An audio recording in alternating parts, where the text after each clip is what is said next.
Hello everyone, Johnny Hurricane here from GamersHeroes.com, and today we will be going over 5 must-have tips for new players in the Outer Worlds. Let's get started. First, we're going to go over how the medical inhaler works. Yes, it does heal you when you use it, press L1 or whatever, but it can do a lot more than that as well, and that's not really explained very well. Go to your inventory, and you can then assign items to your medical inhaler. The Adreno will heal you. Other items will give you bonus stats to like body skills, physical skills, agility, mental skills. Some of them, like alcohol, make you more charismatic, but then you'll have a withdrawal. Look at all the items, and you can assign different ones up there. So when you use the inhaler, if you're going into a heavy combat thing, for instance, give yourself bonus armor and maybe some more TTS. That way, when you pop the inhaler, you're going to be able to take some more hits, and you're going to have more of your slowdown ability. And you can see right next to the health, that's where your buffs go. For the most part, that's where all the consumables, apples, alcohol, all that stuff, that's where it goes. And it levels up based upon your medicine skill. So a higher medicine skill means more slots. Second thing we're going to go over is sneak attack and just skills in general.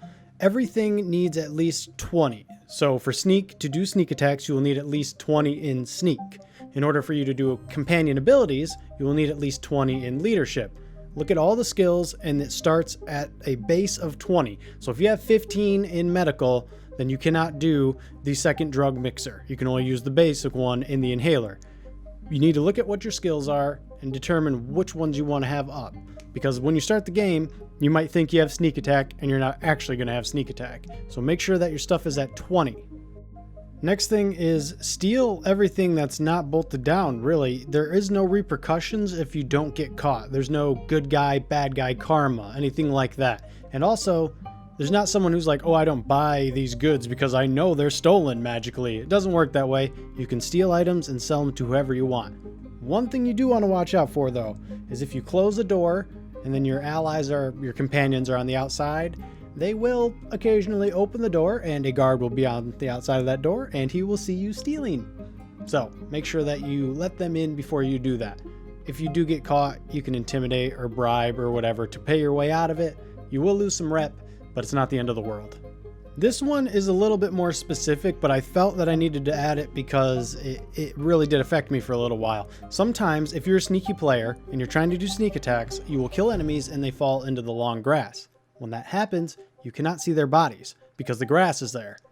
It didn't process until I accidentally did it, but if you crouch in the grass, it goes kind of like translucent, so you can see all around and you can actually see the bodies in the tall grass. This also works for like ash piles and things like that. Something that affected me, and hopefully it won't affect you as much, or you're smart and you already figured that out. Either way, there you go. Last one, you need to beware of these things called flaws. On the surface, they look like they're pretty good because they will give you, basically what happens is you take a hit to fighting specific enemies, or sometimes like losing speed, something like that, but you gain a perk point out of this. If you're confident you are not going to be facing any of those enemies, that's not a big deal. Like the primals, you do fight a lot of them, but they're not a constant threat, so that one is one I would normally take. The big one you have to watch out for is robophobia. Not because of the enemies you're going to be fighting, but because you have a partner, a robot, a companion that you can have. And if he is in your team, there's technically a robot on the area. So your flaw kicks up, which means you can use the robot, but you will be at a disadvantage because you will be losing stats based upon that flaw. And flaws, as far as we know, is not something you can get rid of. So you're going to be stuck with it until the end of the game. Now, there are other flaws that you can get, like I said earlier. Some of them are worth taking, others are not. Again, you have to think about it like there's one where you fall down enough, take enough leg damage, where you will lose 25% speed to gain a perk point. But one of the perks is then to increase your speed by 25%. So it's like you're evening it out if you take that. The point is you want to put yourself in a position that you are going to gain a benefit, a long-term benefit versus the short-term debuff. All right, that's it. That's 5 beginner tips. 5, you don't even got to be a beginner. Maybe some of these tips help you like that, especially the inhaler one. But anyways, if you liked what you saw and got what you needed, like, comment, subscribe. See you guys in the next video. Later, Gators.